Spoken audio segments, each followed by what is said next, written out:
Welcome to an all-new episode of Marvel Cinematic Review. Joel, I did catch you dancing. But welcome back to an all-new episode of the MCR. I never denied it. I just happened to look down. I'm like, oh, he's jamming. Shout out to Jayla for the awesome intro, as always. But today we're going to be breaking down episode 4 of Miss Marvel. We are 2 weeks away. But before we jump right into it, let me introduce my group of panelists, starting off with Didge. What's up, Didge? Not much. This is a fun episode. I feel like I say that every week, but fun episode. And it's right every time. Yeah. Hey, when things are true, right? That's very true. Joel, what's going on? What's going on, everybody? I'm excited to talk this. Blake, what's up, Blake? What's up? I'll get into it more when it's my turn, but this was actually the first episode of the show I didn't love. It ended and I was like, that's fine. Ooh, wow. Mm-hmm.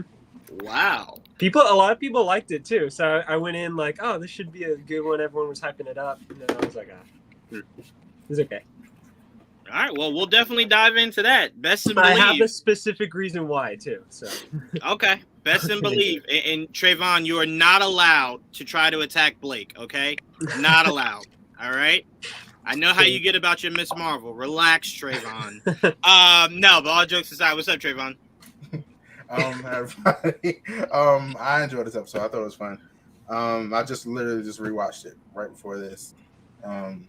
Kind of while I was a little late. But yeah, so but yeah, happy to be here. And last but definitely not least, Tristan. What's up, Tristan? Nothing much. Happy to be here. And I'll get into this in a second, but they're about to pull something that the third Harry Potter movie did, and I'm really excited to talk about this. Yeah.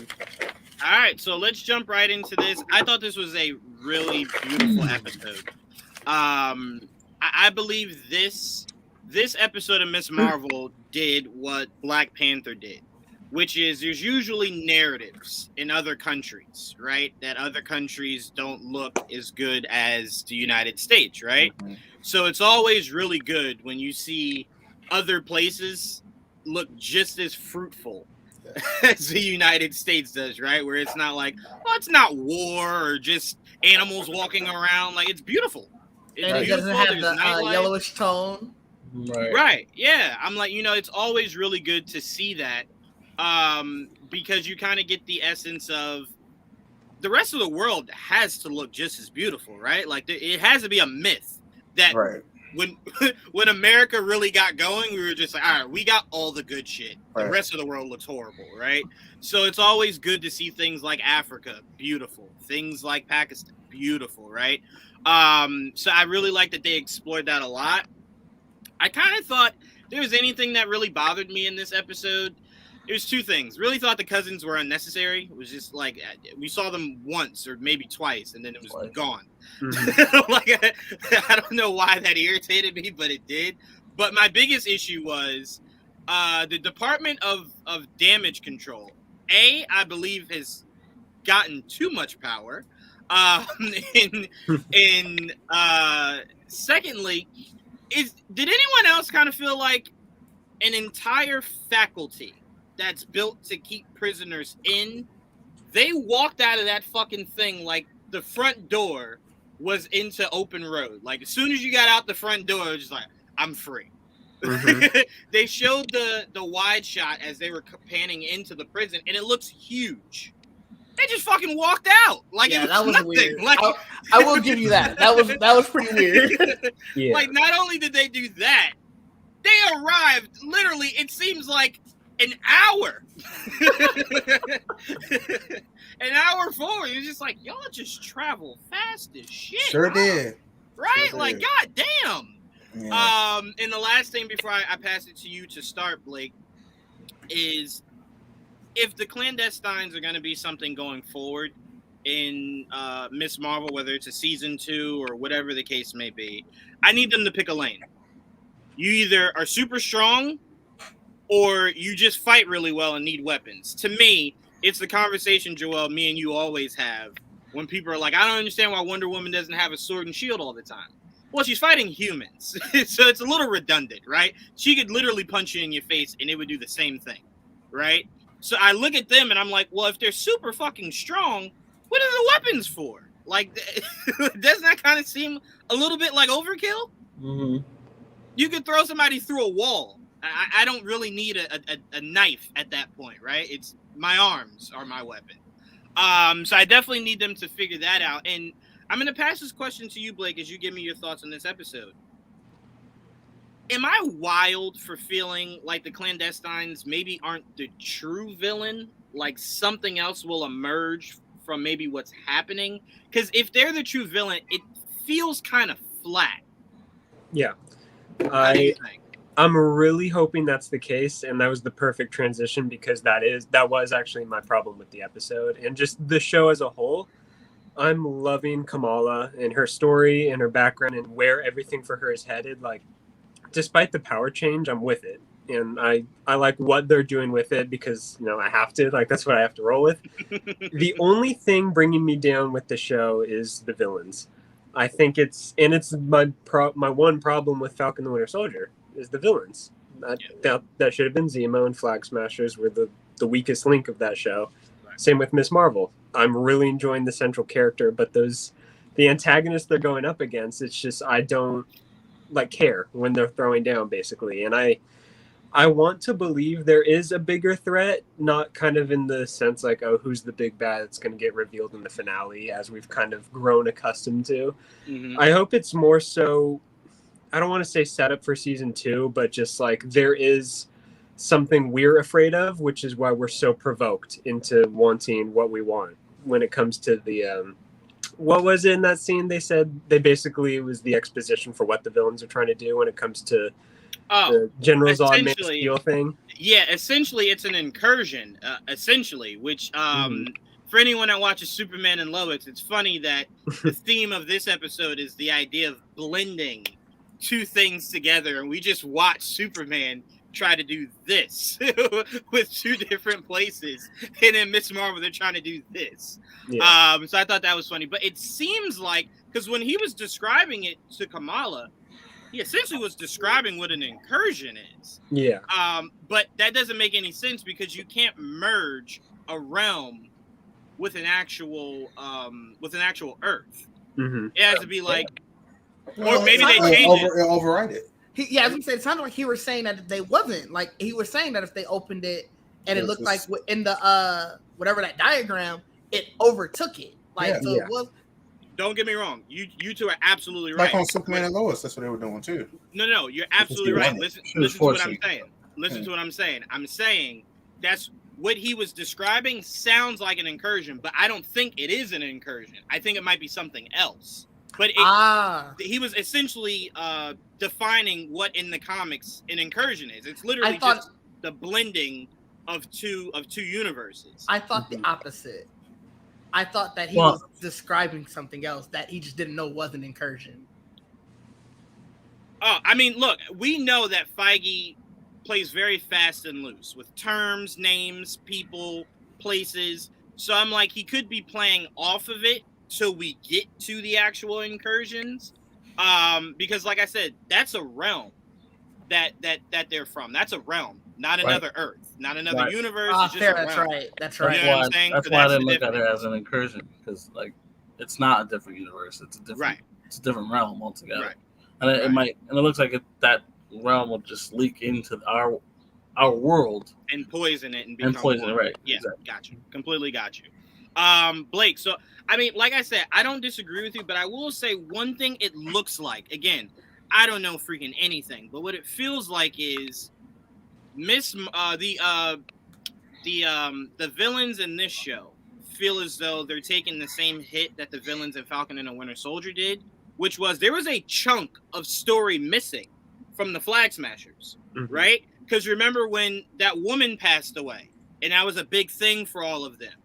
We still had no fucking context as to why that was even important to A, show, or B, even mention, right? Mm-hmm. So it's like there was a chunk of that story that was just missing, right? So it kind of felt like maybe there was more behind their reasoning for doing this that we just never got. So with these villains, remember, they sprung on to us in what, episode 2 was when she was in the backseat of the car?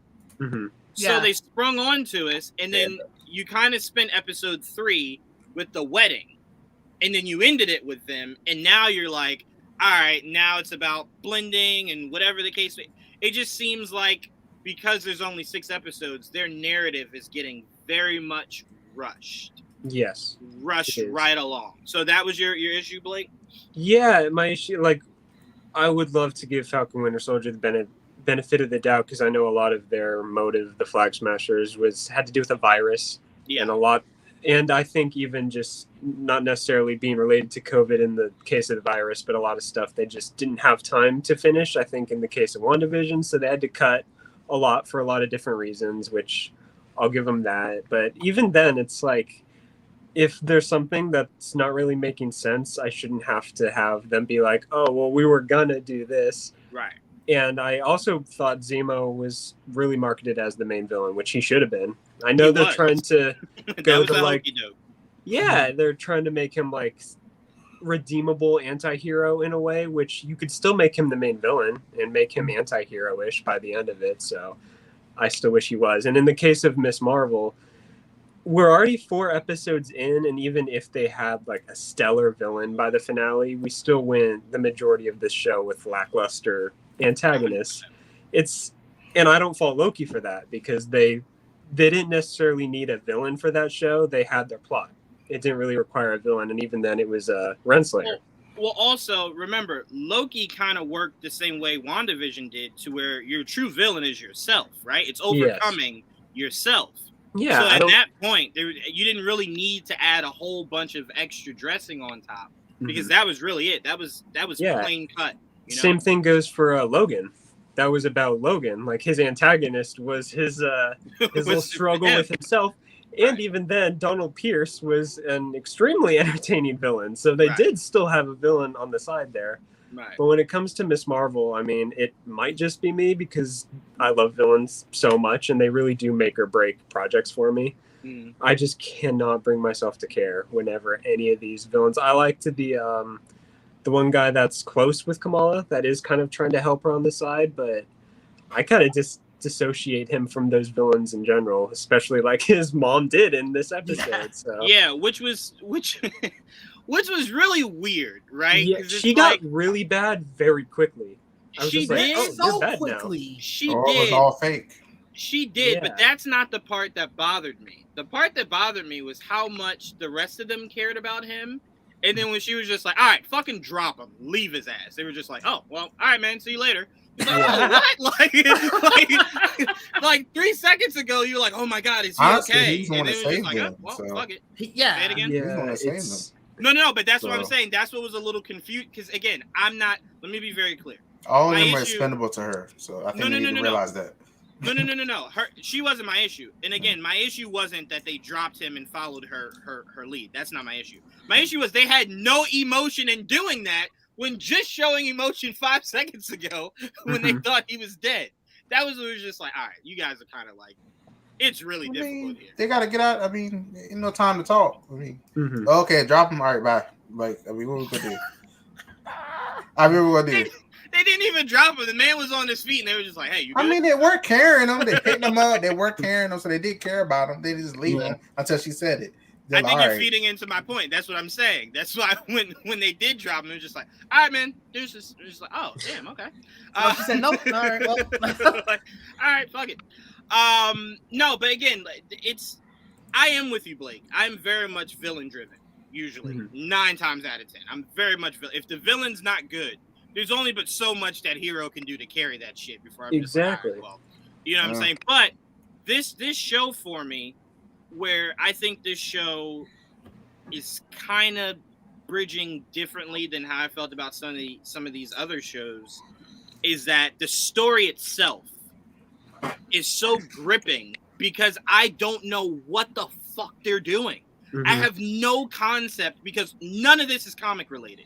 None of it. Not 1 ounce of this shit. Yeah. So I'm sitting here and I'm like, if this was a story I knew, and it started to become predictable and the villain was bad, I would put this shit in a glad bag and throw it out for garbage tomorrow. But because I don't understand where they're going, the clandestines could die in the first 10 minutes of the next episode. Some weird ass villain emerges, and it's like, that's who Kamala has to defeat, and it leads right into the Marvels, right? Yeah. So I'm like, there's so much canvas left that I'm not allowing it to bother me as much as it honestly does, that these villains are so fucking boring. Mm-hmm. Like, there's nothing gripping about them at all. You know what I'm saying? I'm trying to kill a child. Wait, say it again, Trayvon. I said, they seem funny to me. They hold it back to try to kill her. Like, they going out, they going after her ass. Like, they ain't holding her back. Like,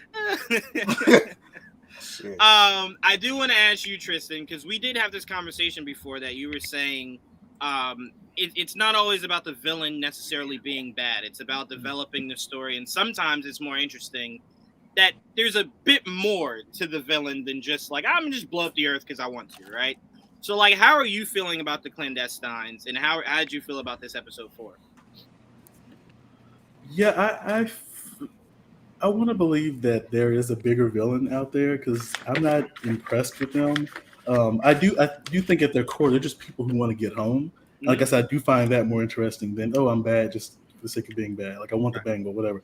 Like, I think there are people who just really want to get home. But kind of like Blake said, even if that is the case, like, oh, there's a bigger bad out there, or even if the clandestine are either way, I think I won't be satisfied because I'm like, you're really going to introduce the big bad in the last 2 episodes, and then the clandestine, we went almost the entire show without like good villains. So I know I'm kind of contradicting myself here, but well, no, I mean, let me shoot you some bail. You're not, because you're essentially saying like, all right, if there is something more entertaining, I'm open to it. But you shouldn't have had to wait until the last 2 episodes to do that. Yeah. So I understand what you're saying completely. I don't think it's going back on it at all. I think you're kind of just saying, well, if you give me this character that's now extremely interesting, I not only have an episode and a half to kind of live with it, I now got to wait a whole calendar fucking year for the Marvels to come out to even see if it plays out there. Right. And it probably won't. And I feel like it won't. I feel like that's going to focus more on. I feel like the Marvels is going to be a different storyline. Kamala getting pulled into a different storyline. So, but overall, I really enjoyed this episode. I really like what stood out to me was the more grounded moments in the episode, like Kamala hanging out with that group of kids. I walked away from this episode with a greater understanding of Kamala's mom. I feel like they really reinforced in this episode that she didn't have like a traditional upbringing because of her mother. And I feel like her reasoning is like, I already grew up with a weirdo. I'll be damned if I raise one and have one in my household. So you kind of understand why she's so tough on Kamala, right? Just because she doesn't have the best relationship with her mother. And I like how they showed that parallel. What else was I going to say about that relationship? Yes, I'm glad we got that. I love that moment when they get there and like Kamala's grandmother dotes on her, and then she sees it. What did she tell her mom? Like, you have dry skin or something like that. Yeah. Like I love seeing Kamala getting doted on because it was like she's been disappointing her parents like 3 episodes straight. So I love her. She got to get around her grandmother and be loved on. And I feel like that's true to real life. Like your grandparents always go easier on you than your parents. 100%. So I enjoyed all those like really human, grounded moments. I do agree that the cousins really didn't need to be there. I was like, are we supposed to like them? Because it doesn't seem like Kamala even likes them. Like she's just kind of, she's like going along to get along. So I was like, I don't think we're supposed to like them. I felt like would have been more interesting. Like they could have just had one cousin and like have that cousin running around with Kamala. I feel like it would have been good to have another family member involved. Like I guess her grandmother knows about everything that's going on, but to have like a cousin, like somebody her age, who's kind of thrown into all this, I thought that could have been interesting. But yeah, the cousins were pretty much pointless. So back to what I was saying at the beginning of the episode, I feel like, and y'all let me know what y'all think of this. Well, let me ask y'all this. Do y'all think she actually went back in time, or do you think she's having a vision? That's a great question. I think 2 things can be true. Go ahead. Here's my theory. Especially because in this episode, they made it a point to reinforce that story about how her grandmother got lost, and then those stars led her back to her dad, and then her grandmother even throws in, and then there was like this glowing hand that like put me in his arms. I think she said something like that. I'm like, it had to have been Kamala, right? If she went back in time, she's the one who The prisoner of Azkaban thing. Yeah, the prisoner of Azkaban thing. Like Harry's like, who saved me from the Dementors? Oh, it was me who saved you from the Dementors. Like, that was genius. I did love that. Yeah, so I think that's what they're going with. And I also think that the reason this night is so important is that we're going to see that this is the night Aisha gave Kamala's grandmother the bangle.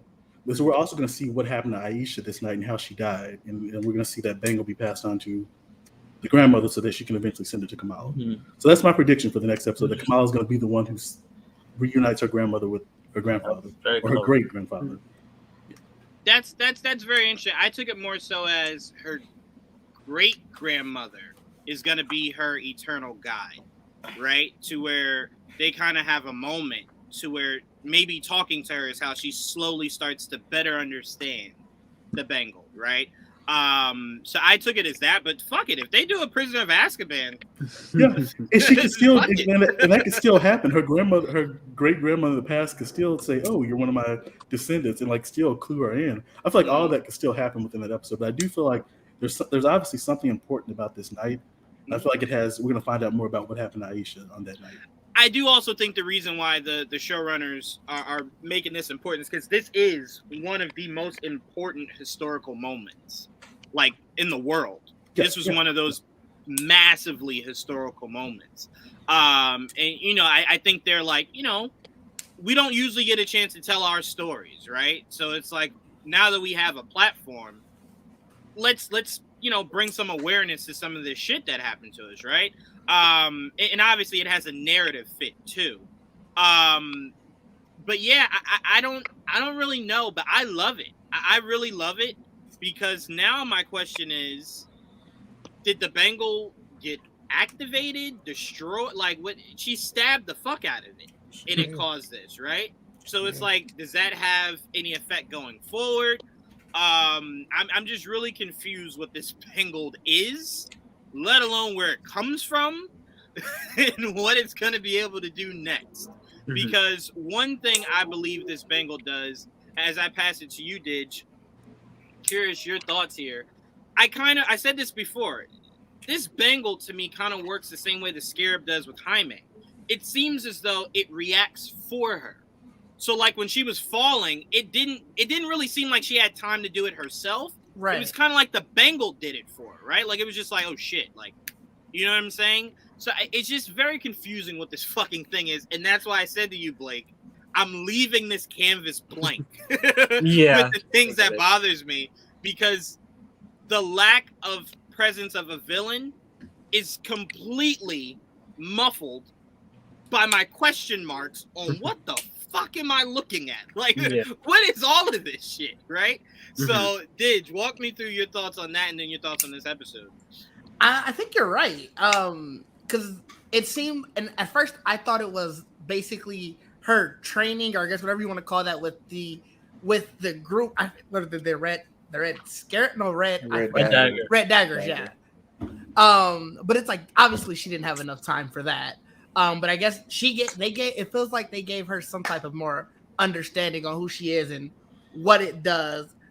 So I think it's more sort of like a subconscious thing that now she's starting to feel more comfortable with allowing it to do stuff. And that's why it's able to do things like as she's falling, it'll protect her, and she can use it to run up, try to escape and stuff like that. Right.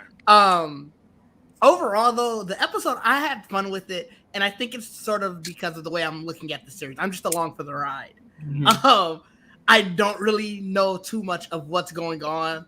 It's like you said, it's not really tied to any comics, and so it's just one of those things where it's like, well, am I enjoying it? And I think she's playing Kamala Khan so well that I'm just having fun watching her do it. Because like you said, the villains, they're not that great. They're introducing characters that we don't really care about, like you said, the cousins, even the leader of the Red Daggers. Like, he wasn't around long enough for me to feel too broken up about that he died. Right. I was like, oh man, that sucks, but it's like, all right, well, that's it. But overall, like I said, I'm having so much fun watching her be Kamala Khan that I'm just like, all right, well, I'm along for the ride. Yeah, I think I was more interested in the clandestines back when we theorized in episode 2. Or not theorized, we were talking about whether or not we thought the leader was Kamala Khan's great-grandmother, right? Like, remember when we were theorizing that? I was more interested when I thought, oh, it might be, like, tied to family, right? Lineage and shit like that. They just turned evil too quickly. Like, it was that episode 3 was literally, okay, yeah, I'm going to help you. Then in the middle of the wedding where it was between scenes. Yeah. You know what? Yeah. I'm going to shoot them. She wasn't doing it fast enough. I'm going to shoot them some small bail as I pass this to you, Joel. I'm going to shoot them some small bail. With these Marvel shows, the one thing we've learned is that the concept of time is gone, right? So it's like, we don't know if a day passed, a week passed, a month passed. So I'm like, when they first talked to Kamala, right? And then the wedding, I don't know if the wedding was 2 days later, just a day later, a few hours later. I thought no, because they were, that was when everybody was getting in for the wedding. Mm-hmm. And I thought they talked to her at the beginning of the episode before Kamala went back home to go get set up for the wedding. Because you remember she was in the car with them. Right. They took her to their hideout. And they gave her the whole background. And then that's when Kamala she went to go home. say she had to go. That's when she went to Bruno and said, "Hey, we have to help them." And it seemed like the wedding was I thought that was during the scene where they were saying like the wedding is tomorrow. If that is, you might be right. You might be right. Time. No, you might be right. I'm just saying these shows very much, you kind of lose the grasp of how much time has passed. Fair. So it could have been like, all right, Monday is when they first asked her, right? And now the wedding's Wednesday, and they've heard nothing from Kamala outside of, it might be too dangerous. And they're like, you know what? Fuck all this shit. She got to die. We'll do it on our own, right? So that's why I'm saying I shoot them a small amount of bail, because a lot of these shows in the MCU, it just doesn't seem like I know it's the very next day, right? Or it's an hour later. It just seems like the concept of time is just, is it still light out? Yeah, well, it could be the same moment. And it's like, well, fuck, can you clear that up? Like, it's still light out. That was actually 5 minutes ago. Right. It's like you just went from light to another light. How do I know you didn't just transition to a whole new day? You know what I'm saying? But, Joel, I know a lot of these things don't usually bother you unless it's just, like, overwhelmingly bad. You know me. I do. So how are you liking... the lack of fucks I give is... How are you... If there are two people I could have predicted their answers to in this question, it'd be you and Trayvon. But how are you enjoying where this story is so far, Miss Marvel? Does it seem like elements are maybe too sped up in certain areas? Yes. Well, the only time that it felt really sped up to me, the only when they really went from like being friendly to being assholes in one episode. That to me happened too quickly. That was like, oh, there was really no room, no time for her to even help them. So they didn't even give her a chance. Don't get me wrong, they've been waiting 100 years, but still, you got to be a little more patient. Because you have 100 years, you think you'd have patience. And she's a child, so it's like you're asking a child to do some real, like, can she think about it for a second? You just discovered what this battle is for the most part. Exactly. Time out, Blake. More importantly, she just discovered who the fuck y'all were. Like, so how does she know you're not asking her to destroy Earth, right? So it's like, can you give her a second? Let her figure out what's going on here. Yeah, you don't know. Yeah, I think that's a very fair thing to ask. So it really felt like within the span of an afternoon or a couple days, they were like, thanks for considering helping us. They just sat around for a couple days and they're like, no, kill her. Let's just go to the wedding. Yeah. That's what it really came off like. She looked at her watch like 5 seconds after she last talked to Kamala and said, she hasn't said yes yet. Kill her. It's like, damn, it's only been 5 minutes. Like, you want to maybe give her time? She didn't answer the text message. Like, oh, she didn't answer yet. She didn't answer? All right. Yeah. She saw that her text message went to green, and she said, oh, no, fuck all this. Yeah, she got to die. Sorry. So while Joel steps away, Trayvon, I'll pass it to you. So my other question to you is, we're made to believe from the She-Hulk trailer that this Department of Damage Control base is the base that we now know, or we are to assume Yablonsky is in. right? Mm-hmm. So I'm like, all right, you built this fucking fortress to hold him, but they escaped very easily. They choked one guard, and they're just like, oh, keys out. I have to imagine this should have been more secured than that, because it's like, if they could do that, Abomination has a sneeze, and he can just jump out of that place. Like, what? Well, these people do not have powers, so they might felt Is that clear? I mean, they didn't see any powers. They just saw regular people fighting. You mean they don't know that they have powers? Yeah, if they do or not, so they just seem like normal criminals. They were fighting children or whatever they were doing, and they just had them cuffed up and walking, and I don't think they thought him as much of a threat, to be honest. Like, I was like, okay, so they choked one of them, and then the other one tried to shoot him, whatever. They beat them down. They're a very uniform fighting team. I give that to them. Oh yeah, damn sure. So I do they're very skilled and very ready to work together to get out of wherever they're at. So I do think that was their advantage. They fight like a unit. They didn't think they could I do not believe they thought they were a threat at all, honestly, and that's why they were so easily got out. That's fair. And before we go back to you, Joel, I'm gonna just let Trayvon finish. So my first question to you, Trayvon, before you go into your thoughts on this episode. Is it just me, or does it seem like Kamala's grandmother's dog and Lucky the pizza dog need their own spinoff? Where they're fighting crime together, right? Like, I would love to see those two get together, right? Fuck some shit up, cause some chaos, right? But no, all jokes aside, what did you think of this episode, Trayvon? I really like. Surprised they jump right into her being on a plane right at the beginning. Like, oh, they're going right away. They ain't we gotta wait. Really quickly, can I just say thank God for pacing, because I thought they were gonna venture into Kamala having to ward off this perv. No, ward off this perv. And then he leans back and you see the mom, and I'm like, oh, okay. I did not know where they were going with this. I was like, I didn't know who he was. I was like, stranger danger. I didn't know who it was either. I thought it was a family member or something. I was like, who is this guy? I was okay. Yeah, I'm like, because Kamala looked bothered, and I'm like, oh shit, Kamala, stranger danger, do something. And then he leans back, and I'm like, oh, thank God, your mom's there. I'm like, okay. I didn't know who the fuck he was. What was happening here? But no, go ahead, Trey. I'm sorry. No, you're fine. Yeah, I happy they went on and they made their little truce. I mean, you had to do that. I mean, can't be this strict here with her grandma now. Back up. Yeah. She knew what it was. She knew she couldn't get off that plane talking about Kamala's on punishment. She on what? Yeah. Not here, she not. But yeah. I know I like that she she has somebody she can confide in and talk to about it. I like her grandma, so I don't know. More fun than her mom.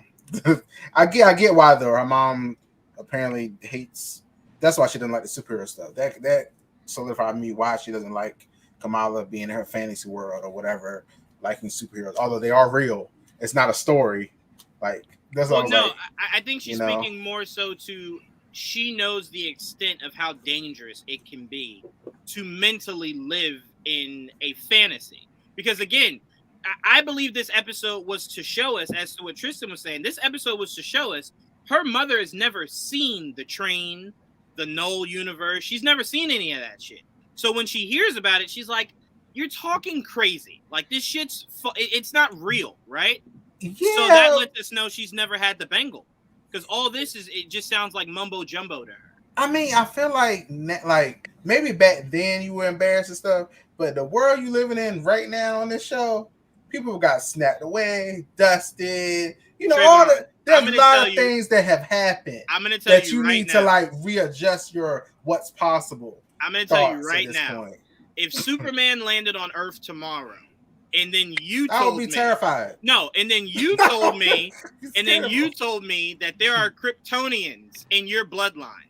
I could believe that Superman now exists. I sure as fucking hell don't believe that a Kryptonian is in your bloodline. I wouldn't tell you that unless I could actually get up and start flying. That's my point. So I'm saying her mother has probably never seen any of what her grandmother's talking about. So to her, she's looking at it like none of it. She doesn't. I don't think it's that she doesn't believe that power exists. Clearly, she's seen Avengers on TV and whatnot. I think she's saying what her mother's been describing is nothing but bullshit. And that's why she's saying it drove me and my mother apart with her living in that fantasy. I can't let you go down the same path and then draw a rift between us, right? I don't want to have to move halfway across the world to get away from your crazy ass too. So that's essentially what her mom was saying. Like, it's dangerous to mentally live in that world because it can cause rifts. I'm also curious on how she, like, I do want to know how she asked her mom, like, Mom, Nani said for us to come there. For what? She just wants to visit. Like, I just wondered, is that all she said? Like, she old. Let's go. I don't know. Like, look, you gotta also remember that's a custom where your parents, that means something more than we know what it means in the United States. So when your mom asks you to do something, there is no, is she fucking crazy as hell? Hell no, I'm not traveling there. For them, yeah, you're traveling there. We know like here, what the fuck? That does not mean she does not respect her mother. That don't mean she don't respect her mother. I feel like she's like exasperated by her mother. Not necessarily hate. I think she's just like, my mom does a lot. She's tiresome. Yeah. Yeah, I'm with you there. But yeah, it does seem like that's still a custom. She's just saying that you honor.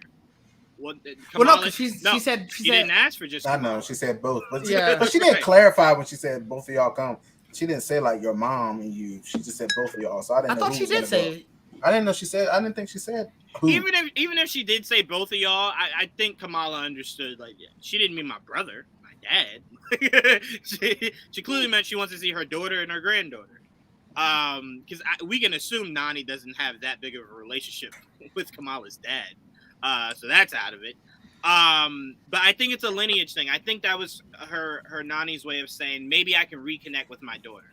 If she comes out here, maybe us being together, we can connect. Maybe I can show her the bangle and everything it can do, so she sees I'm not fucking crazy all this time. All of it be fixed when Kamala and Dickens.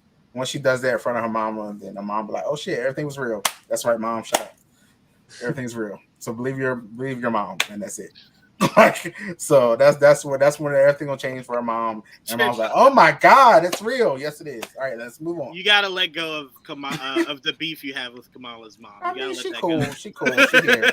You know, you gotta let that go. That's not healthy. You know. But no, what else stood out to you in this episode, Trayvon? I really I liked her meeting the Red Daggers and them I guess knowing about Aisha and all that. Like, I wish she could have gotten know more about that. Like, how do you know so much? Like, how do you have this map? How do you have this stuff?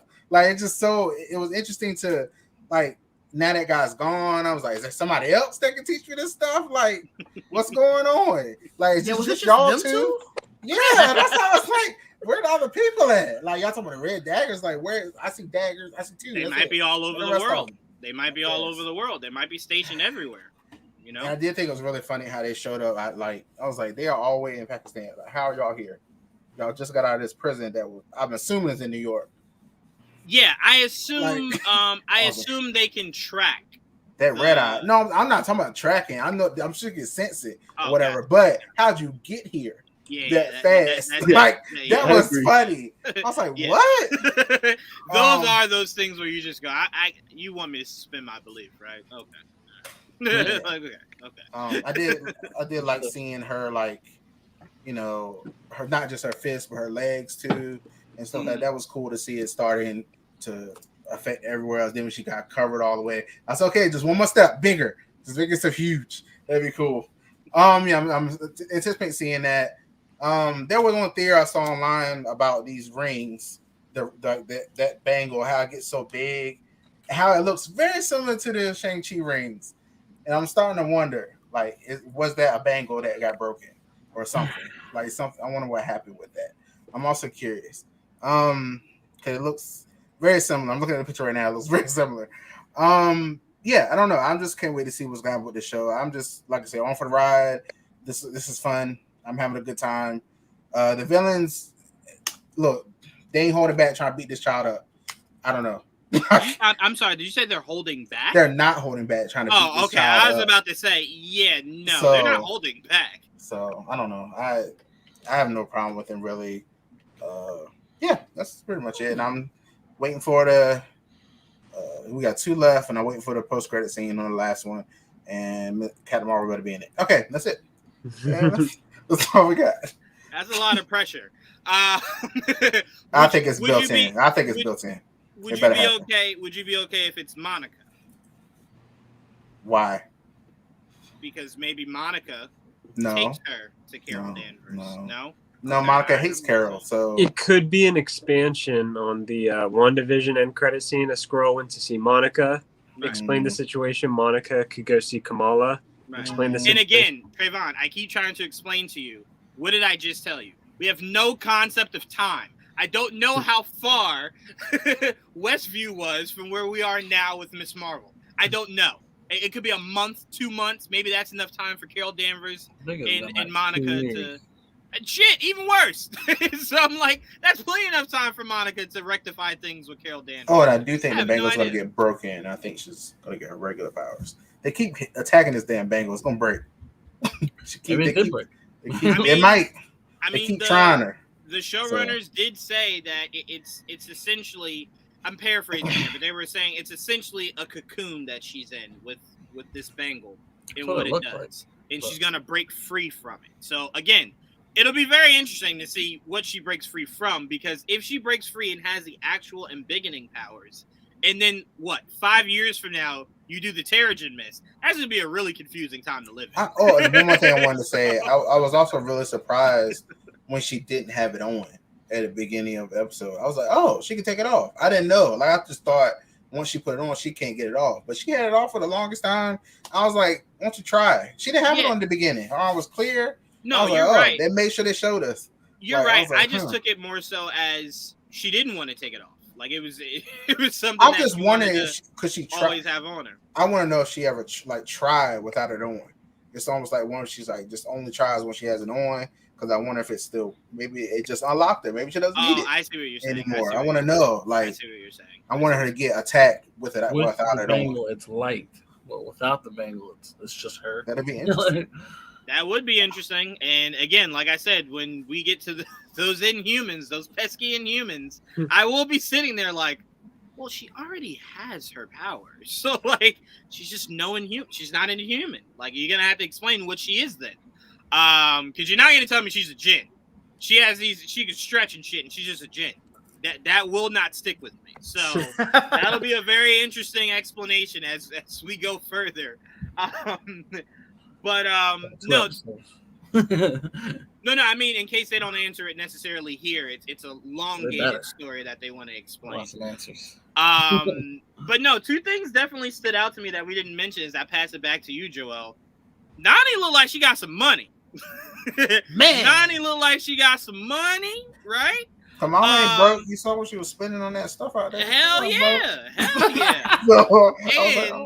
And the other thing that stood out to me is I called IKEA immediately and asked them, what furniture is it that I could use that I could turn my kitchen into a whole new room? Yeah. What is that I could do? I need it. I need to do that shit ASAP. And why was nobody else in the restaurant caring? I guess they probably so used to it. They're already there. Why weren't they helping? It's like more question. You know what? It seems more likely. It seems more likely that was their base that then got converted into a restaurant as like a front. Right. Because the cook was watching Kamala and him walk back there. Just right. He looked over like, oh man. And they just walking around with masks on too. I was like, what? We're not weird about this. Well, I mean, hey, it's 2020. What? 2024 there? Or she had on a face mask, not 2020. Not this. She had her face. Regulations say wear a mask. They didn't say wear. But Joe, I want to pass it to you. One of the things that I really enjoyed from this was seeing how Kamala is going to incorporate her color scheme for her final costume, and how this interaction definitely stands out to her. Yeah. Like a pre-costume. Right. That's what it looked like, at least. Yeah, no, 100%. And Kamala is going through it right now. She got 3 men after her right now, right? Kamala living a life at this point. Shit. Let me tell you. She's living a life right now. She's just like the way she looked at him was just like, right in that moment, if you had said the name Bruno, she would have said who? Oh shit, yeah, Bruno, right? She'd have called him Brian. That's the third one you counting? Yeah, 3. Oh. Yeah, that's 3. I don't count him. You don't count who? How do you not count Bruno? Bruno's madly in love with her. How do you not count him? He mad in love with her. That she not. Yeah. No. Listen to what I said. I said she has 3 guys after her. That's what I'm saying. I didn't say that she was after the 3 guys. She has 3 guys after her. Yeah. Yeah, because Bruno's madly in love. That's the lovable loser. That's that's the guy you cheer for. That's not that pretty. We 100% can guess she will kiss one of those other 2 dudes right in front of Bruno. That's coming. That's for sure coming. The pain. Right. We need to see what makes Bruno Dr. Doom. The super right? Right. Exactly. Look, we saw this before. We saw a movie called The Incredibles. We've seen this shit, right? We know what Bruno's arc is. But Joel,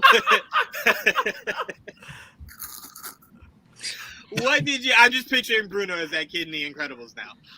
But Joel, what stood out to you in this episode? What stood out? Well, I'm very happy that we went to a different place, and then we ended up to Karachi. Pakistan. I really enjoyed seeing a new place, a new area, like you were talking about earlier. Almost every new show has given us a new location to like enjoy and.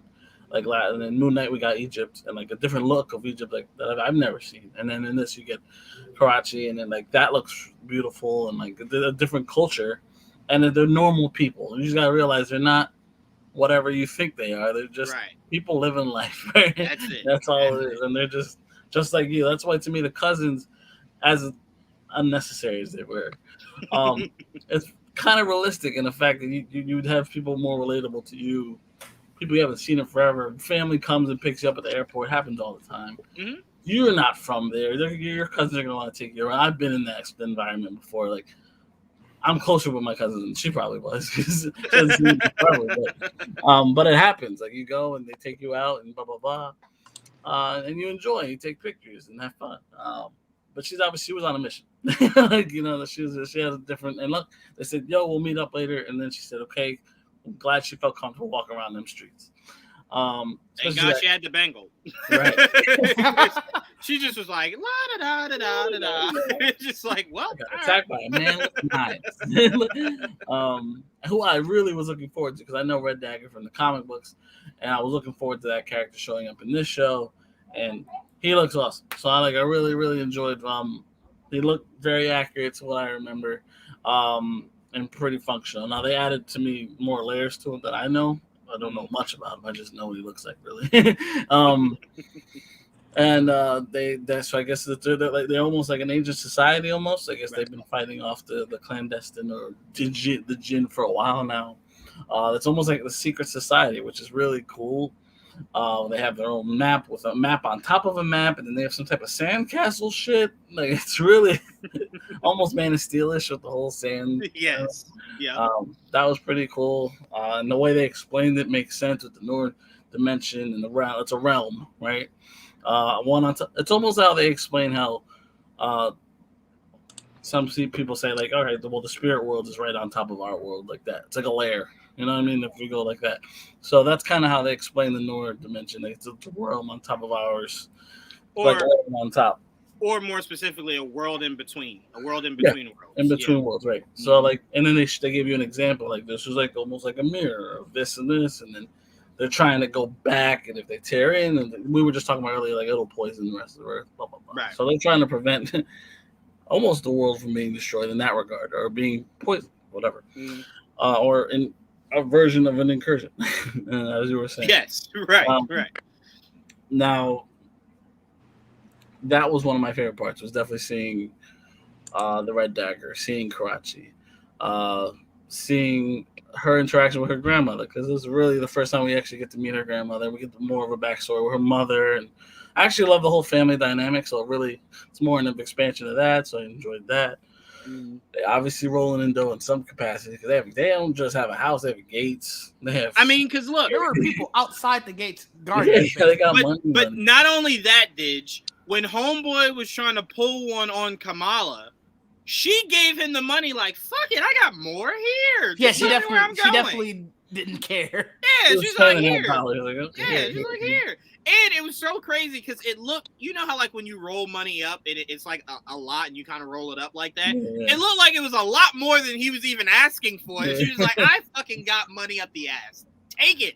I'm now curious. What is wrong with her brother that he's missing out on this said money? Yeah, right. Because I was just about to say that. He was sitting there talking to his dad like, yo, we are broke. Meanwhile, I got his mother was just like, $700. yeah, his mother was just like, no. You and your dad are broke. Like, Yeah. It all and my goes to the mom. women of the Yeah, family. me and my mom, we got all the money. Because You look, came to remember the when they went? US to be poor. That's basically what you did. Yeah, she was like, yeah, you two are poor, not us. We have money. Because even when they went shopping for his wedding, they had bags on bags on bags on bags, right? Mm-hmm. Yeah, That I wedding don't definitely know. wasn't cheap. Hell no. So I am very curious what the brother's missing out on. He, as soon as Kamala get back home and got all that shit, he should be the first one at the door. Like, how? Like, why am I struggling? And there's 90 bags here. Someone explain this shit to me. Like, what am I missing out on? They're really independent. Once you like move on and become your own man, they don't give you money. You gotta work.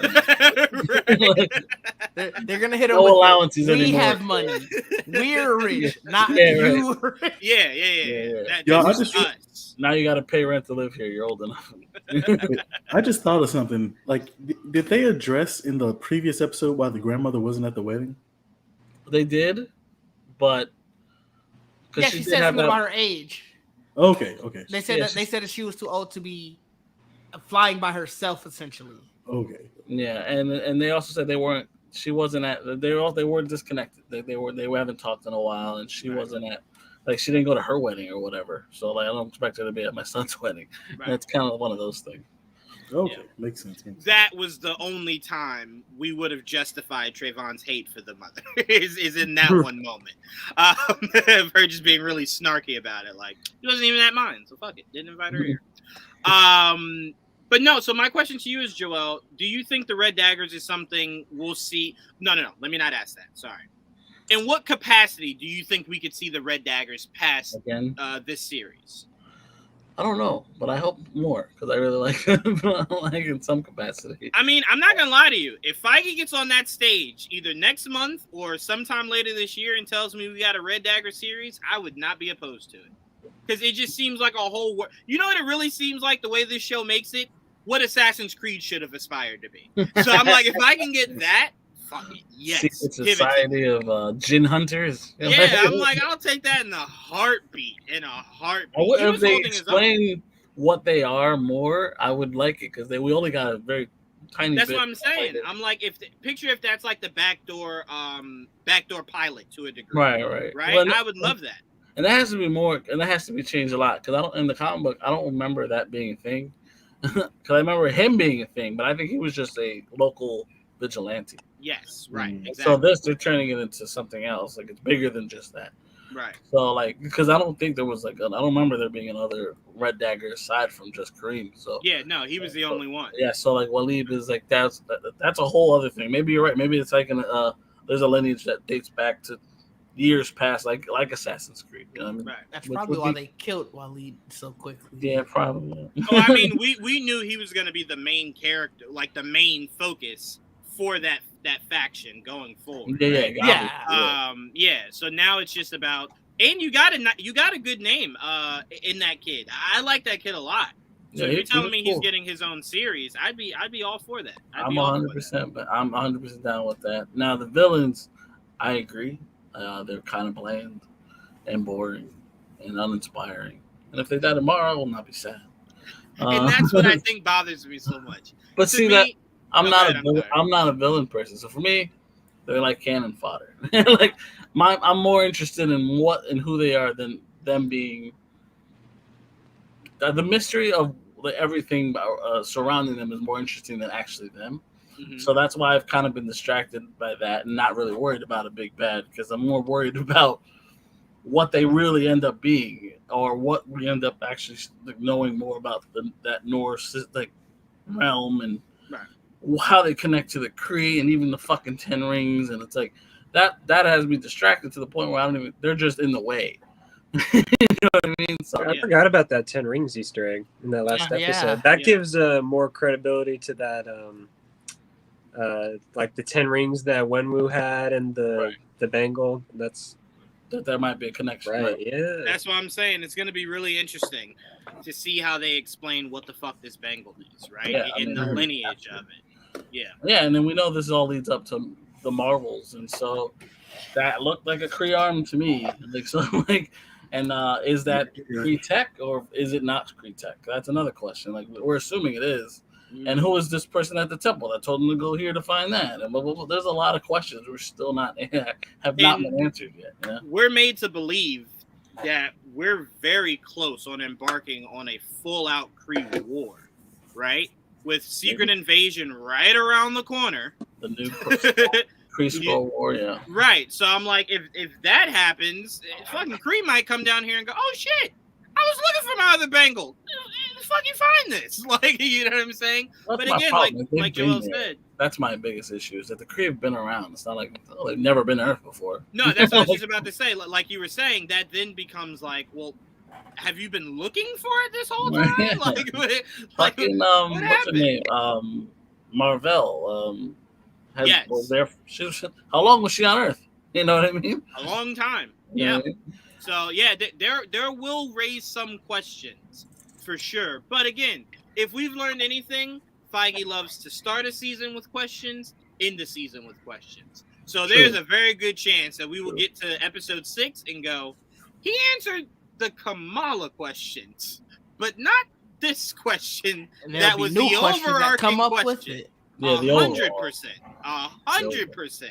I think WandaVision is probably the only storyline that was pretty much very clear, right? It didn't really leave that, because we knew pretty much what the story was going to be heading into it. It would bleed into Spider-Man and then into Multiverse of Madness, right? So that was pretty much straightforward. But even Falcon and the Winter Soldier, Sharon Carter, the fuck is she about to do, right? Like, what is her overarching plan? Who is she working with, right? There's a lot of mystery behind a lot of the endings of these shows, because they're going to lead to other things. And this one's gonna probably do the same. Oh, for sure. Yeah, unfortunately. But again, I love the visuals. I love everything about this show. I really do. They poured a lot of heart into this show, and I think what makes Kamala so special for me is that she's family oriented, more so than really any other Marvel character.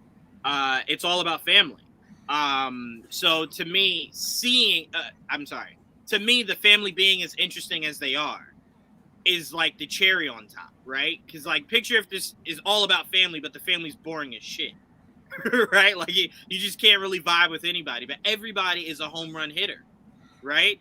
So I can't just really wait to see how this progresses. And I am curious if Trayvon's right, if she does have that superhero moment in front of her mom, and her mom goes, holy shit. My mom was right. Like, my mom was really right. So this episode 5 to me has to hit really hard, because we all expect episode 6 to end with questions, right? So I'm like, you don't really have to stick the landing if you're ending it with questions. But episode 5 seems like it needs to answer a lot of questions about a few different things that we've kind of been opened up to. Like when she snaps back into present day, is homegirl still standing over her with a knife? Like, how did she snap back? Yeah, is she attacking her body? Like, is she gonna wake up just getting punched? You see her stomping her? Like, it's like, how long have I been out? Like an hour. I've been trying to get this shit off your wrist. Like, but no, I'm very excited to see where this series goes forward. And Joel, I was asking before you were off, but the Department of Damage Control, they have a new base. So I wanted to ask you, because I didn't really get a chance to ask anybody else, so I asked you first. Do you think that facility has now replaced the raft? I wouldn't say it replaced it. Maybe it's an addition to. Because they made us. Maybe it's not for the super, like the big boss. Like I would expect. I don't know. I just don't. That's a big ass fucking facility. I wouldn't just take the raft just to go away. Well, I only asked that because She-Hulk made us believe that Abomination is in there. So I'm like, the whatever in the Department of Damage Control facility. So I'm like, well, if Abomination's there, I don't really know any other villains that are that much more powerful than Abomination that you caught, that you're putting in a raft as opposed to putting here. So that's why I'm very curious. Do they kind of just like combine it to where it's like, all right, well, this is a facility way away from everything. Very few people know about it. I wouldn't get rid of the raft. You can have two. It's fine. You have a Supermax, you have a fucking raft. You have both. That's if they want to transfer them over, you got to remember right now the Abomination is like a friendly. You know, it's not like he's out of control. He's kind of working with them. Yeah. And being trained, apparently, if you ask Wong. So, like, questions. Weird. You know what I mean? Yeah, so it's like they got to answer some shit there. But yeah, and that's funny that you say that, Joel. Of like, no, keep both. Because what's funny about that is we're not too far, which brings us into our last topic before we get out of here. We're not far from Reed Richards, and we know Reed Richards definitely has his own prison that he opens up. So that's going to be very interesting when he's just like, a raft? Bitch, I have one in my closet. Like, just put them in there. The raft is that like an alternate dimension where you store your villains? Oh, it's an actual facility. He's like, oh, like something they can break out of? Yeah, I have never had that problem. I just put them in here. Yeah, throw away them. Yeah, he's like, when they break out, there's just nothingness that they're in. So, yeah, I don't worry about that. Yeah. But the internet went ablaze, obviously, in this last few hours. Howard Stern apparently dropped the ball to where it seems as though he has confirmed that Dr. Doom will indeed have his own solo project, which was very like, My dad is a big Howard Stern fan. Shout out to my dad. It's his birthday today. My dad, he was listening to it live. Was he really? Yeah, because this was Howard Stern's last episode before their break.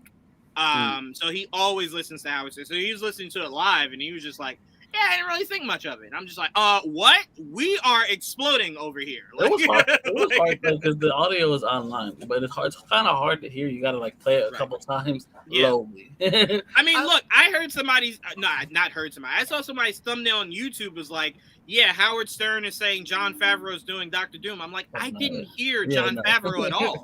Like, I didn't hear his name. I heard Robert Downey Jr.'s name. I think he said John. He wasn't very specific as a Jon Favreau. He wasn't at all. If it's Jon Favreau, boy, that's crazy. Yeah, my hype. If it's Jon Favreau, whoever his agent is needs to be opened up to more clients. No fucking way. You start the MCU.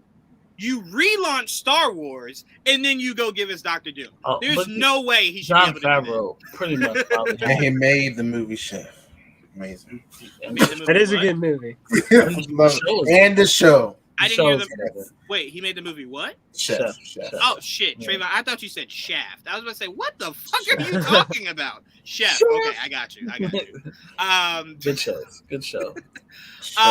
But no, so this was crazy news, right? Because remember, the last time we heard about a Dr. Doom project, it was connected to Noah Hawley. We were all but to believe that was no longer a thing. Right. So now it's like, well, we're to believe that Noah's probably not attached, but Dr. Doom is getting his solo. So we are finally in the era where someone understands that when these four motherfuckers got their powers, Doom was not a tag-along. He was not a tag-along. Did they say this is going to be a movie or a show? No. Howard didn't really elaborate. He said, I'm working on Dr. Doom. Right. And why I think, because my dad asked me, like, oh, do you think, like, he did this on purpose? The reason I don't think he did this on purpose is I believe that might have been how Feige ended San Diego Comic-Con. Doom might be casted. If you're telling me there's a chance of Fantastic Four are casted, it's not hard to believe. If we end next month with Dr. Doom. He's done this before, though. With the whole Scarecrow thing. I saw that right after he did it. He tried to bury the lead with it with a hot mic, and that's how he talked about the Scarecrow with I forgot which Batman it was, but I guess he was supposed to be cast as Scarecrow, and that's how he sort of leaked it. Is he said it to a hot mic? So I mean, it's not taking away from that he's lying or whatever. I think he's sort of trying to build up that hype immediately. I think in this case with probably Kevin Feige being like, fuck it, whatever, sure, go. I know he's not Doom. He's not Doom, right? No, he's working. He said he's working on it. He said it. He said it in the clip because Robin asked him, like, what are you doing in it? And he was saying he was pissed because it's kind of like what he does on America's Got Talent when he was on America's Got Talent. He said so it sounds he like he's basically dreading it because he's like, right. So it sounds like he might be like a personality that's part of that movie. And I think they asked him why or whatever, and he's like, "I'm just an asshole" or whatever. Like, right. So it seems like he'll be playing a really funny character that essentially. He said like he called Robert Downey Jr. and asked for acting tips and shit. Yeah. So that's what I'm saying. It's a weird fucking clip of audio. It would make sense though, with especially with them going back to San Diego Comic-Con. Mm-hmm. I know. At least I was questioning it, like, why would they go back to this? And there's your reason. We also heard rumors that Dr. Doom might cameo in the Black Panther movie. So yes, true. And for a lot of people, because I heard this on Twitter today, that were saying, "You hope what?" I'll be pissed if that got out like that. That's kind of sad. I'm made to believe Feige is. I don't think Feige is happy with that. We saw Mark Ruffalo in an interview go, "Yeah, and it's gonna be crazy when everybody dies in this movie." And Don Cheadle was just like, bitch, what? He was about to say half of everybody too. Yeah, right. Yeah. So to me, he was going to correct himself. I mean, half. Oh, right. Oh, I'm not supposed to say it at all. Got you. So I don't think Feige was just like, all right, fuck it. I think Feige very much. Definitely. Well, I'm saying now because it's out. Like there's nothing he can do at this point. Yes, 100%. I don't mean like he was. Oh yeah, Howard Stern, go ahead and do it. No, that'd be weird. He definitely was like, yeah, no. Or you could fire him. No, it's never that serious. It's never that serious. It doesn't. Bruh, Tom Holland has almost spoiled every fucking movie he was in. He's Spider-Man. You can't fire Spider-Man. But no, you can't. But if you weren't able to bottle him and Mark Ruffalo up, there is a really good chance that there is so many people that are easily accessible to just say shit. Right? It was gonna get out eventually, especially if it's like they're filming this summer. Right. At San Diego Comic-Con, not on whatever Howard Stern does. I mean, we don't know that. One of these major trades could have picked it up and easily reported it before San Diego Comic-Con. Yeah, it wouldn't have been held that long. Well, like I said, we already knew that the Doom might have a cameo in Black Panther, and that's like that's been a rumor for a while. Months ago. Yeah. So I am. Oh, so what I was saying is because I know a lot of people are like, oh, they're nowhere near casting or whatever. I think people forget Brie Larson was casted well before they started filming that movie. Mahershala was casted 2 years ago. Yeah. So I'm like, announcements for Kevin Feige. Yeah, announcements for His Kevin voice Feige. was Dij, God damn it. Fair. He sat in a booth, Dij.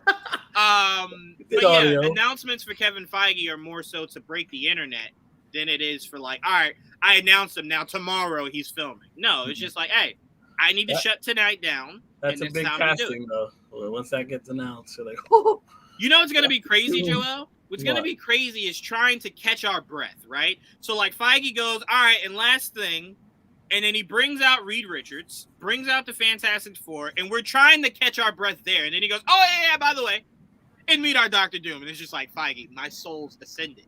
You can't do that to me. Like, you got to space this shit out, man. I'm only expecting Reed Richards. I'm not expecting a whole squad at San Diego. Don't do that to me. I can't.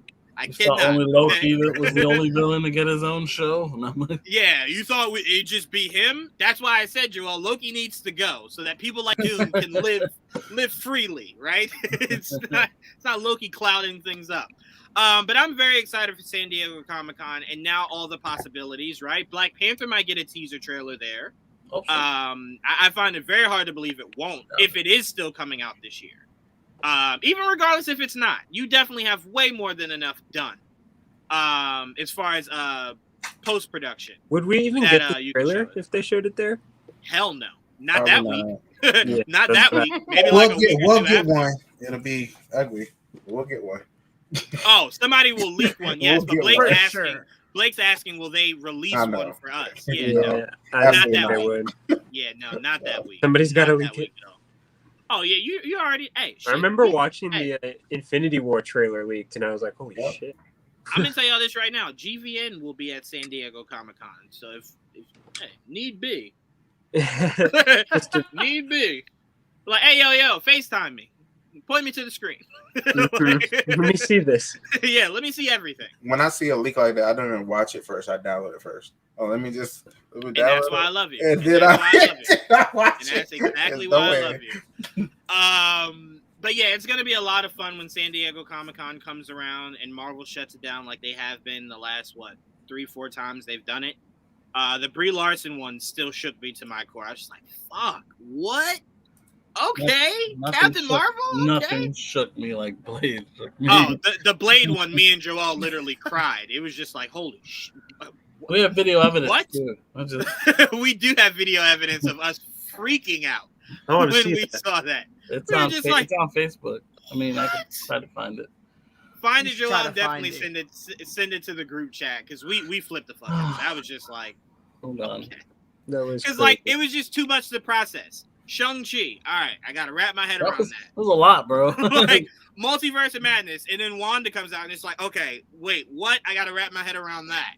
And then they just kept delivering, and then they end the night where it's just like, oh, by the way, Blade. Because the way me and Joel read it was, they were reporting it like, and everybody's putting on these hats, and it's like, okay, well, what's going on? They're like, somebody's walking out on stage. It's Mahershala, and we're like, well, what's Mahershala doing there? Yeah. And then they're like, oh, Mahershala is Blade. We're like, what? Like, no way. And then, also, he ended that panel by saying he didn't get time to talk about Fantastic Four or mutants. Yes, that's what I lost. I think he would go another. That's what I lost. Right. Talking about yes. I'm gonna be honest with you. By the time he said that, I cared nothing about that shit. I'm processing. We have Mahershala Ali as Blade. I need to sit with that shit for a second. I can worry about the shit you didn't say when you say it. I'm more concerned about what you did just do, right? Yeah. And me and Joel at that time, we were like, Multiverse of Madness. They're gonna do a multiverse? Like what? And then they were talking about it being a horror movie, and we were just like, this is just so much to try to comprehend. Like Scott Derrickson was there. Yes, that was when Scott Derrickson was there, and then like a week later, Scott Derrickson was just like, "All right, I'll see y'all." I saw that. What? I just wanted to be on stage. Yeah, he was just like, "I wanted to be here to tell you guys I love you," but that was it.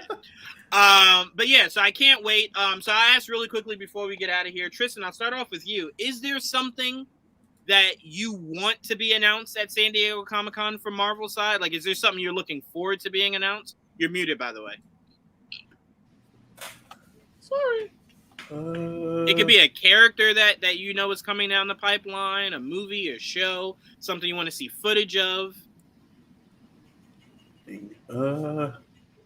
Tristan's like, my mom went blank. Tristan's like, what's a Marvel? He's like, what's a Marvel? Like, so much pressure. I'm not picky. I'd be satisfied with anything. Oh, you know what? I do have something. Young Avengers. I want some kind of Young Avengers news. Like they keep playing in our faces by introducing different characters and just saying nothing. I'm sick of it. Just tell me. Give me a Young Avengers movie. You don't have to call them Young Avengers. You just tell us you can have some young superhero team, but just I want some kind of information on that. Yeah. I mean, and look, it could be there. I mean, unless it's a series, then we expect it to be at Disney Plus Day. They'll announce it there. But to me, you're setting it up. So I mean, it has to lead to something. Right, like you're not just doing it just they to keep do waiting. it. They ain't gonna be teen or young very much longer. Yeah, hell yeah, hell yeah. So yeah, shit. That's what Trayvon's been preaching about Shazam. Like, all right, shit. How long can he be Billy? Like, when that voice started to get deep, like, what you gonna do then? Shazam? What? Like, what the hell? Trayvon, by the way, I did tell Joel at that point, when he gets too old, at that point, you just make a Shazam movie where he's just always Shazam. Yeah. Like at that point, you just go, fuck it. He doesn't revert back. But Didge, what's the one thing you're looking to be announced here at San Diego Comic-Con from Marvel? It is Fantastic Four, but it's because I'm hoping we just go completely left field and they just say, hey, Silver Surfer's coming too. So that's where I'm just with that. You've been hanging around Trayvon too long. You're asking for too much. I've been waiting. I've been waiting for a good Silver Surfer forever. Did you say a good Silver Surfer?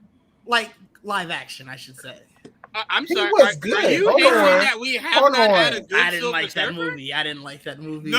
Hold on. He was a good You Silver said Surfer. Silver Surfer. Now are you talking a full movie? The movie, of course. Okay, all right, then that's fine. But because I love that Silver Lawrence as the voice, Lawrence is the Doug voice. as Was the good. body, Doug as the body. Yeah. That was a perfect combination. It wasn't bad, Douglas but Joe. the movie. I didn't like the movie, and that just. I want something where I can like all of it. Okay, I got you. I still think that movie is unnecessarily hated, but okay. It's just same. I actually like the first one better than that one, and I think it was just like, oh, this is a letdown. Yeah, I'm sorry. That first movie ended with them taking down Doom with a fire hydrant. No I mean, yeah, fucking that way. wasn't great. That wasn't No great. fucking way It will I wasn't give that justified. any It credit. It wasn't great. wasn't justified. Don't do that. Trayvon, all I know is he was frozen. No, thank you. That was. It No, had thank some you. bad points. It definitely had some bad points. It came back. All I'm saying is I usually just hear when people talk Rise of Silver Surfer, they just talk about the ending. That's it. I never hear anybody talk about the movie in totality. Just that very horrible Galactus. That's usually where everybody always focuses. Well, That wasn't Galactus. I figured that would was also come with a Silver Surfer. You're gonna get a good Galactus. So. Yes, that is true. And Trayvon is right. What people don't know is Rise of the Silver Surfer is the prequel to Nope. So the cloud that's floating around in the promotion for Nope, that was Galactus. Yeah, that's what people don't know. But anyway, Joel, what are you looking forward to from Marvel from San Diego Comic-Con? I found the video. I gotta post. Yes, please send it to the group chat. Yeah. Please, I think it's long, so just fast forward. Towards the end. Last Towards 3 the end. minutes. Yeah. And make sure your volume's low because we scream at the top of our lungs. But go ahead, Joel. What are you looking forward to? At Comic-Con? Yeah, from Marvel. Just from Marvel. Like the one thing that you're like, I need that. I'm not looking forward. I'm not expecting anything. Nothing major. Because between Disney Plus Day and D23, I think they're going to save a lot of the major shit for that. So if I do expect anything, is whatever else they plan on dropping this year. So like what if season 2 if that's coming out? It's in a couple weeks, right? San Diego Comic-Con? Yeah.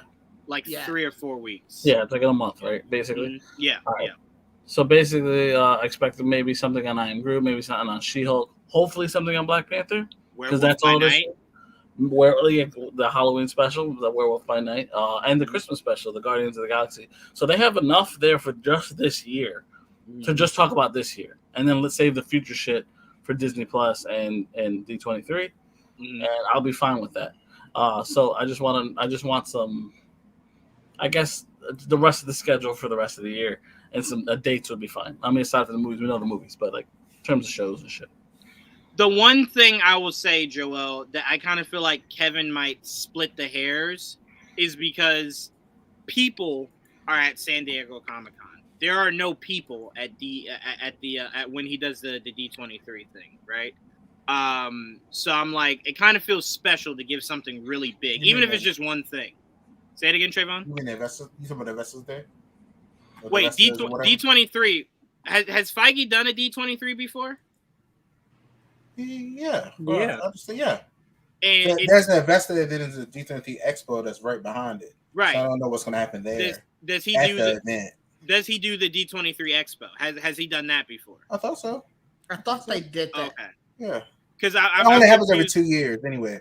So, no, I'm saying I was confused on whether or not people are there. Because I know the last time Feige gave Expo. Yeah, you go. No, but I'm saying the last time Feige did a big reveal, it was just like in front of the screen, essentially. Like there wasn't people.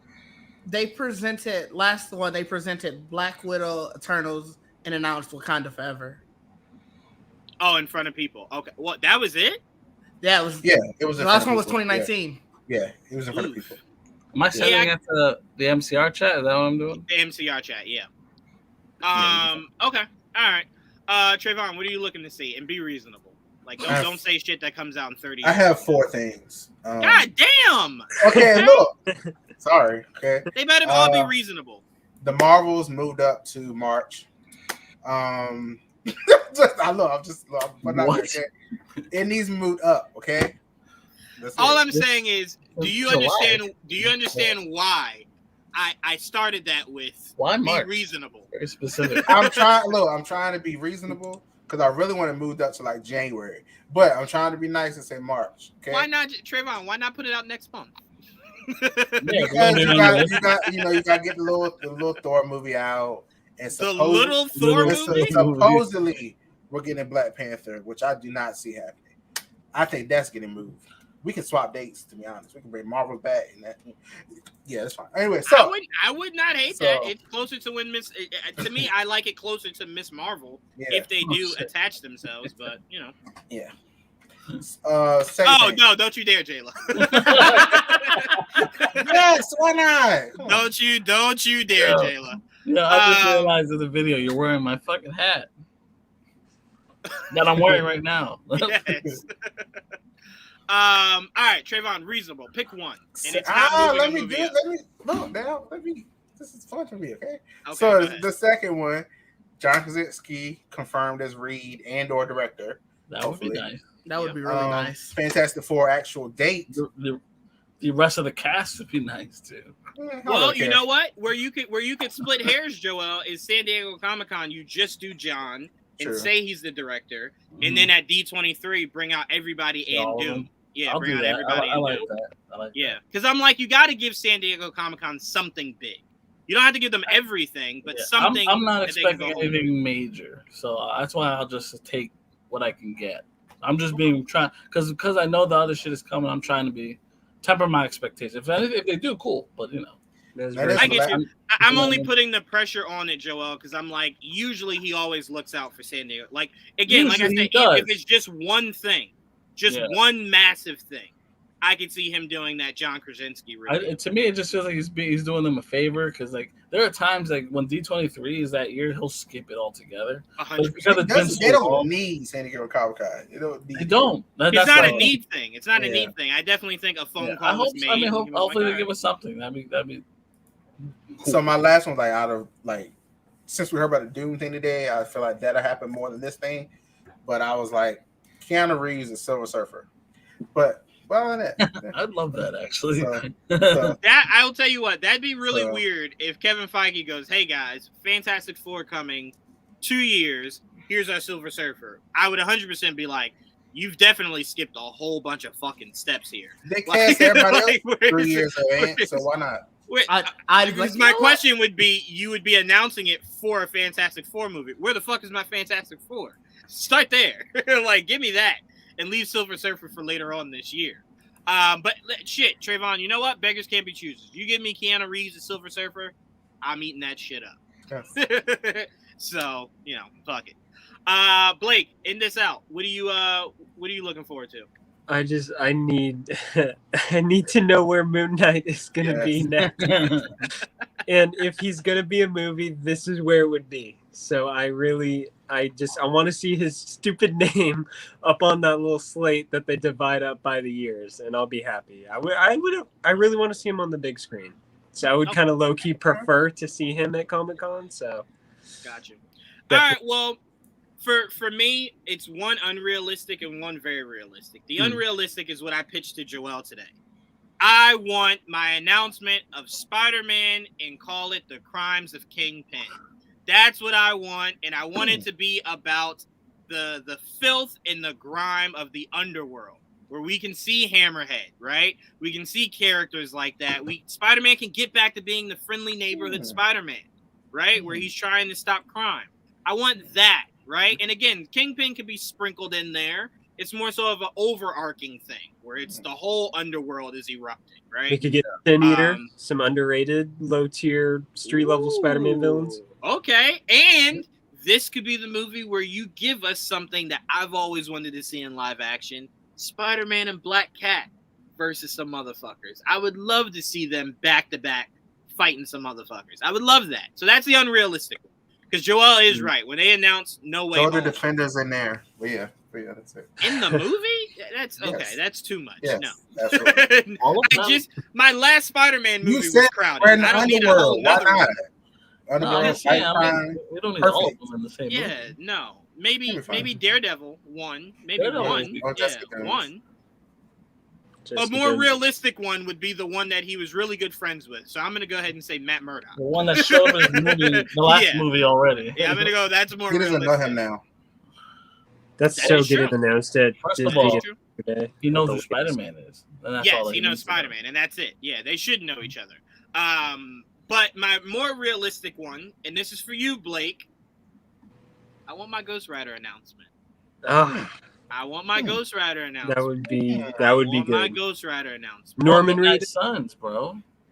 Oh, and I just assume Midnight Suns, unless they're saying they would introduce everybody in Midnight Suns, I assume people would get solos and then do Midnight Suns. I would hope they get solos first. Yeah, so I'm like, I thought Midnight Suns might be like... We only have like 4 members by the end of the year because Elsa Bloodstone's apparently going to be in Werewolf by Night. Yeah, so that's like 4 people: Blade, Moon Knight, Elsa, and Black Knight. So. Yeah. And we don't. We're not necessarily made to believe. Oh, right. We're not necessarily made to believe that Black Knight will necessarily have anything of his own. We'll just see him in other people's shit. Maybe it seems like. Maybe. I feel like he'd get a Disney Plus show if he's going to get anything. I'm interested. I'm intrigued because I'm like Eternals 2 seems like that could still be a thing. I assume he would maybe pop up in that again. They have a lot of explaining to do before we get. I feel like that's going to be our first right now. I know they got to explain for sure, that. Right. So yeah, but I definitely want Ghost Rider. And look, I know this is controversial. I'm gonna say it like some people have been saying about. That's what I was just about to say. I want to see Reyes. Johnny.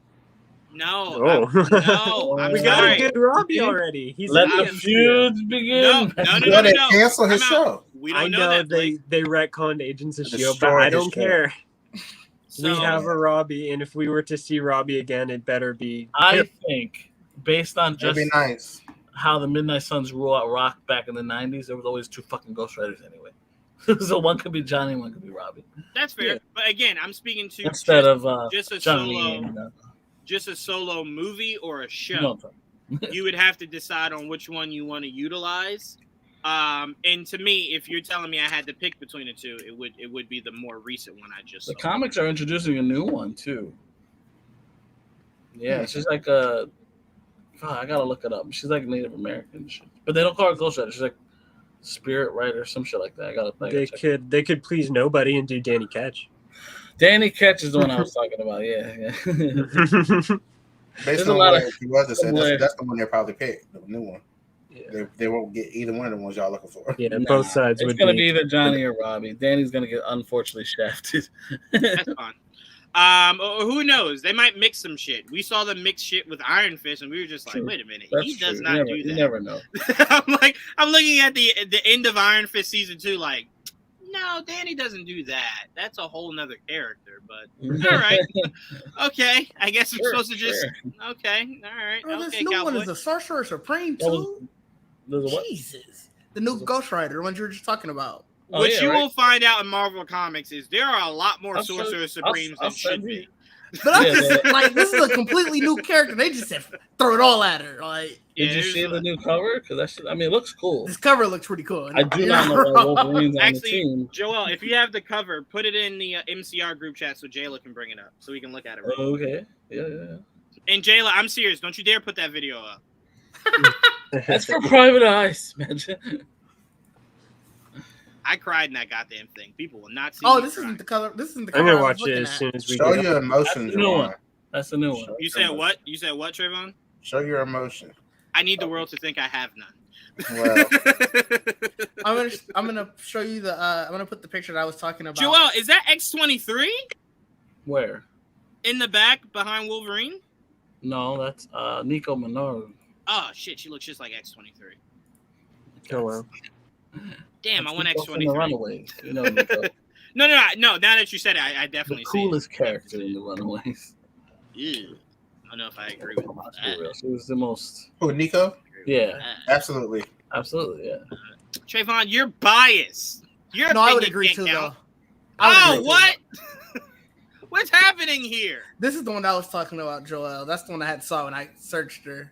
Oh, that's her though. That is. I think it is the same character. So you're on Somebody point. had a full goddamn dinosaur. That's cool. What's her name? Let me go back to it. Something. She's a writer. Kushala? I don't know if I'm mispronouncing that. New watch face. Chushala? Kushala. Kushala. Kushala. Kushala what? I'm gonna have to read this. This looks cool. That is cool. Okay. New watch face. All right.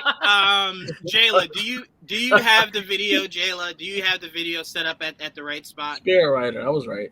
Let me know in the private chat, Jayla, before we get out of here. You have it queued up. I hate you so much. Go ahead and play it. You gonna play it? Yeah, go ahead and play it. God bless. Oh, you gotta rewind it because it's a long video. No. Jayla said she has it queued up right at the point. Oh, good. Right So she's seen it already.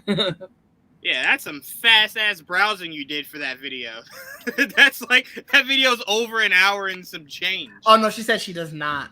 Oh, she does. Oh, you don't have it. Okay, then don't worry about it. Yeah, you're fine. Tease us. Yeah, no, you're good. All right, so we're gonna get out of here. Look how fast it's here. Like, let's go. Yeah, I want to thank Tristan, Didge, Trayvon, Blake, and Joel for joining me on breaking down episode 4. I just had it pulled up. Good. It's fine. Don't worry about it. I don't need people saying it anyway. But I want to thank you guys. I cannot wait for us to break down episode 5. I am very curious where this story is narratively going. And how they start to answer some of these big ass questions that we got. So can't wait to break that down. But make sure you guys stay tuned for The Last Scare. Blake, what we got coming up tomorrow? Tomorrow is our Stranger Things episode. So we're going to do theories, predictions, what we've liked about the season so far. Sweet. Maybe get the keep Steve safe agenda alive for a few more days. Hey, we'll see. I tell you this right now. We riot otherwise. Yeah, you goddamn right. We riot. There ain't no need to kill Steve when Jonathan's lonely ass is sitting right there. Yes, exactly. like, come on now. Nobody come on now. Hey, even if Vecna isn't bloodthirsty, I would throw Jonathan at him. So look, all right, and don't get me to go super dark now, because there's a couple of them main character kids that I ain't too fond of. We keeping Steve. We is keeping Steve. See, that's what I get rid of. Y'all love. That's one I get rid of. Yeah, all right, Trayvon. I'm just telling you. It's somebody that be sitting here getting all the shit that he want. Don't be trying to get rid of Steve, okay? All right, don't be getting rid of Steve. But Didge, what can we expect this Friday night? Actually, we do podcast this Friday. We're gonna talk. I almost said we didn't, but I don't know actually. I go into this very blind. I usually just show up and talk, so it would have been really uncomfortable. I'm like, all right, Didge, your show this Friday. We don't do a show on Fridays. It's like, oh, okay. Like, all right. No, I'll put in the description where they can find you, Didge, so that they can be surprised. As long as there's no shitting on Vegeta, I'll be. No, we might actually talk the new Dragon Ball movie. I saw it. Yeah, I can't speak then because I don't want to hear any Vegeta. Superhero? So. Yeah, the superhero. I saw it. Okay. Oh, you saw it? Mm-hmm. Oh, that's cool. Was it good? I enjoyed it. Cool. I enjoyed it. All right. Was Gohan represented? Yes, a lot. Yeah, Gohan and Piccolo here got an upgrade. Yes, a lot. All right, now this is the most important question before we get out of here. Was Gohan throwing up gang signs? No. He was but Gohan was putting in work. All right, because I heard rumors like as he transformed, he was doing it while throwing up gang signs. So Gohan put in a lot of work. That's some Naruto shit. You gotta wait. That's right. I heard the exact way the scene went was Gohan was getting beat up, and he was like, "Y'all got me fucked up," and started throwing up gang signs and powering up. So I was just curious if that was true. Maybe that was just like in the other. Maybe that was the other version. Sounds right. Yeah, that's okay. Maybe that was in Super Saiyan Gang, not Super Saiyan God. Super Saiyan Gotcha. Gang. But all right, guys, we will see you guys next week. Till then, peace.